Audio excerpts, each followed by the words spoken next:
What's up, guys? Today you're going to be watching part 5 of the OBS solid axle swap series. This is going to be a good one.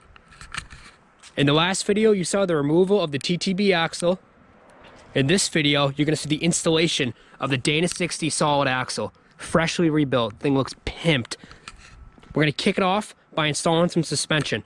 We have PMF suspension right here. It's going to include your cross member and your shackles for the reverse shackle kit. I just source out some other springs. Me and Ashley are gonna get to installing that. Okay. And we're gonna set up a time lapse and get right to it.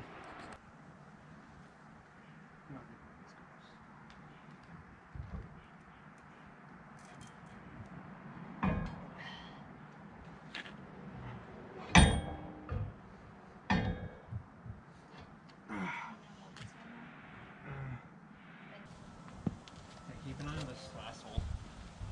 This one.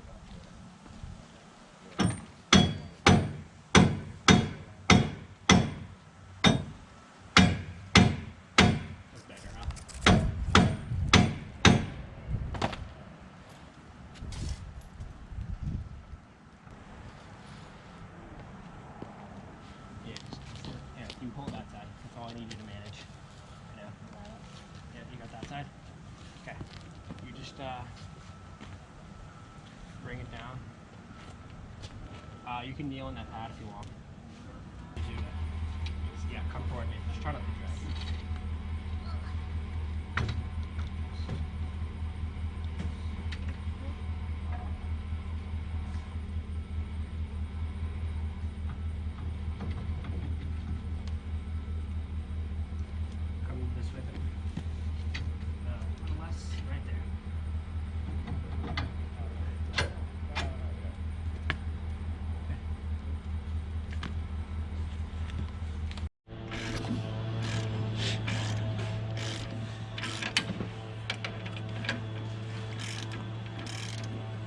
Right now, I'm getting the last of the suspension bolts all set up. I'm not going to torque them to spec until the truck's on its own weight, because you don't want, like, everything's hanging, as you can see underneath. And when I go to torque stuff down, I don't want any bushings or anything binding. So we'll torque them down once it's on its own weight. Finally getting warm enough where all the ice and stuff is starting to melt and drip all over my workspace. But we got the suspension all in check, everything but the shocks. Now, what's really cool about this reverse shackle kit, in case you didn't know,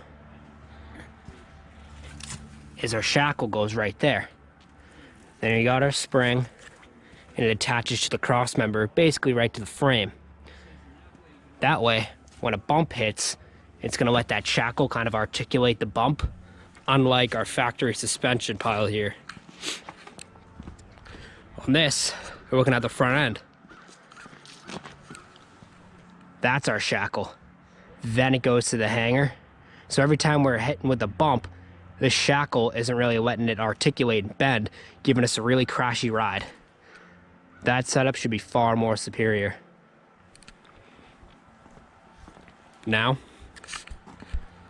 we're gonna go put this axle in.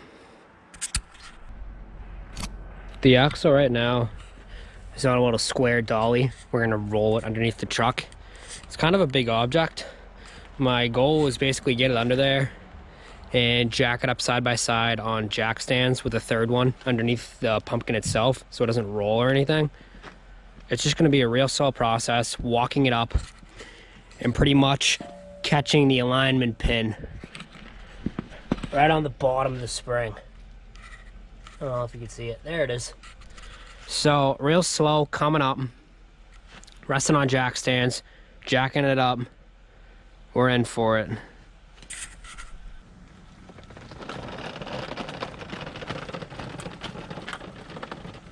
Oh, look at that. It looks fucking natural.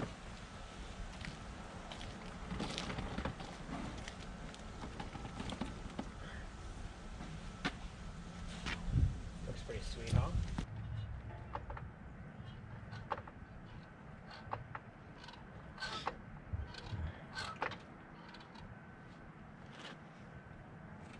Hang on, let me really go up. I'm gonna jam a 4x under there.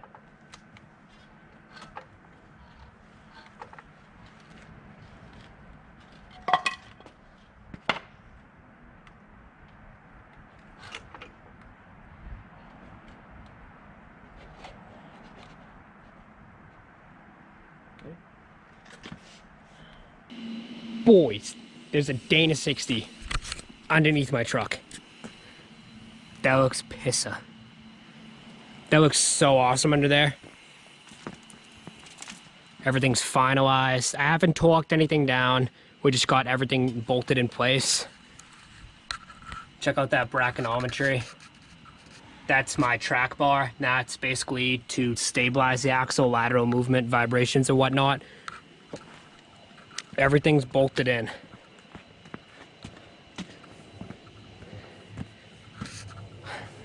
Now, a weird thing that I want to point out, some people may have noticed, some people may have not.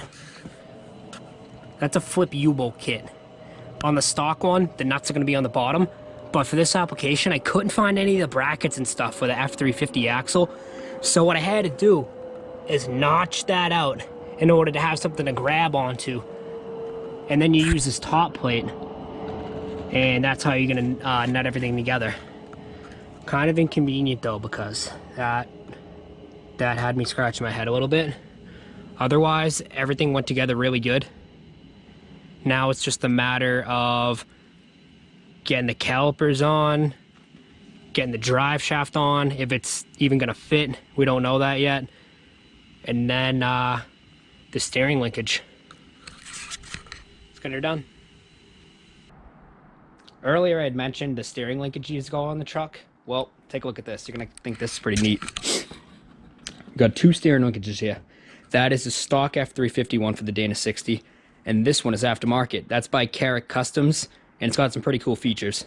But first, looking at the stock one, we have 2 points of adjustment. That's on the drag link one. That is on the tie rod one. And then it's got some clapped out stabilizer, no adjustment on the passenger side, and really not that crazy of an offset to clear the diff cover. Then you look at this guy.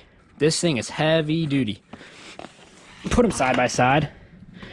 That's significantly thicker. I don't know if the camera does any justice, but this thing's beefy, man. Doesn't stop there. Every tie rod end has a double collar adjuster, meaning it's threaded on the inside and outside, so we get adjustment anywhere we need it to get, so it fits nice. Also, there's a mean offset on this. The camera doesn't really show it, but for me in the eye, it's a much larger offset to clear that big fancy diff cover we have. Really excited about installing this. Every little piece counts.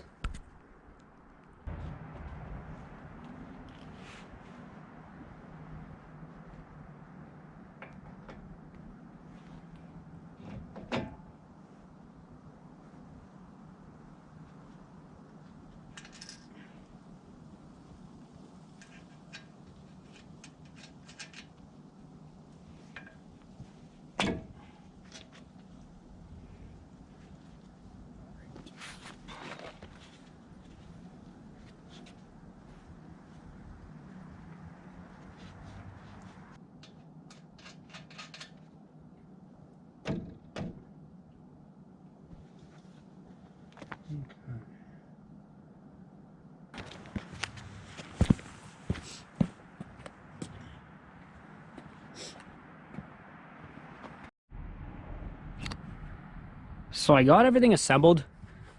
I honestly can't even tell like what straight really is with the body lines of the truck and that. Maybe on the ground it'll be a lot easier to adjust. I'm horrible at these things. But what's really cool is once you get it in the ballpark, you can spin your double adjuster, and then once you're in your area, you clamp it down with this guy, and that's not going to move on you. So I'll get it as close as possible, and we'll torque them down, and the alignment shop will handle the rest. A bunch more minutes and a little bit of fiddling. These double adjusters are really the friggin' talk of the town, man. This is awesome. So, you know, as soon as I step back, I see each wheel's doing its own thing.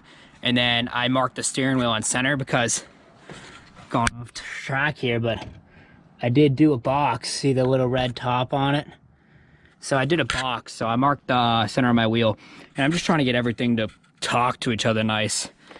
And once you get these in the area that you want, the tie rod ends, all you gotta do is spin that adjuster a little bit, a couple threads here and there, and then you get everything exactly you want it to be. So for the eyeball, I'd say it's pretty mint.